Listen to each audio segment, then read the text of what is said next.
राज्यामध्ये यशवंतराव चव्हाण महाराष्ट्र मुक्त विद्यापीठाच्या पदवीधराच्या परीक्षेस सुरुवात झालेली आहे, म्हणजेच उन्हाळी परीक्षेला सुरुवात झालेली आहे।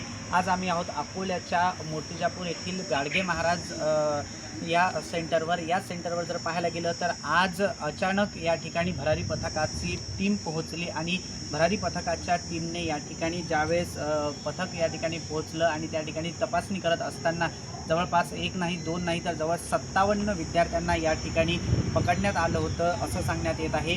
तर दुसरे पाहायला गेलं तर या 57 विद्यार्थ्यांपैकी म्हणजे हे 57 विद्यार्थी कॉपी करत असताना त्यांना पकडल्याचं सांगण्यात येत आहे आणि या 57 विद्यार्थ्यांना पकडल्यानंतर केवळ एका विद्यार्थ्याला या परीक्षेच्या दरम्यान कॉपी करत असतानाचा एक आरोप लावत त्याला रस्टिकेट केल्याची घटना घडलेली आहे। मात्र या विद्यार्थ्यावर त्यावेळेला या 57 विद्यार्थ्यांपैकी केवळ एकाच विद्यार्थ्यावर यशवंतराव चव्हाण महाराष्ट्र मुक्त विद्यापीठाच्या पदाधिकाऱ्यांनी जी कारवाई केलेली आहे ती या एकाच विद्यार्थ्यावर अन्यायकारक नाही का असा प्रश्न उपस्थित होतो आहे।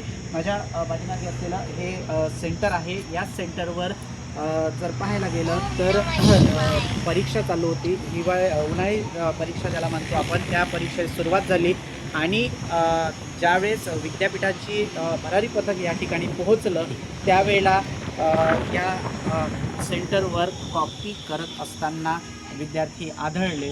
57 विद्यार्थ्यांपैकी केवळ जर पाहायला गेलं तर एकाच विद्यार्थ्यावर कारवाई केल्याचे सांगण्यात येत आहे। तर या एकाच विद्यार्थ्याला का करण्यात आलं आणि 57 विद्यार्थ्यांपैकी 56 विद्यार्थी का सोडण्यात आले, तर आम्ही बोलत असताना त्यांनी स्पष्टीकरण देण्यात आलं केंद्रप्रमुखांकडून की 2 तास केवळ आमच्याकडे असतात। या 2 तासामध्ये पोर्टलवर हजेरी पथक असेल किंवा इतर ज्या काही कार्यालयीन कामकाज आहे याच्या पूर्ण माहिती टाकावी लागत असते आणि 56 विद्यार्थ्यांची पूर्ण निलंबनाची जी कारवाई आहे ती करण्याकरता 2 तास पुरेसे नव्हते, म्हणून 56 विद्यार्थ्यांना सोडून एकाच विद्यार्थ्यावर हा अन्याय केल्याचं बोलल्या जात आहे।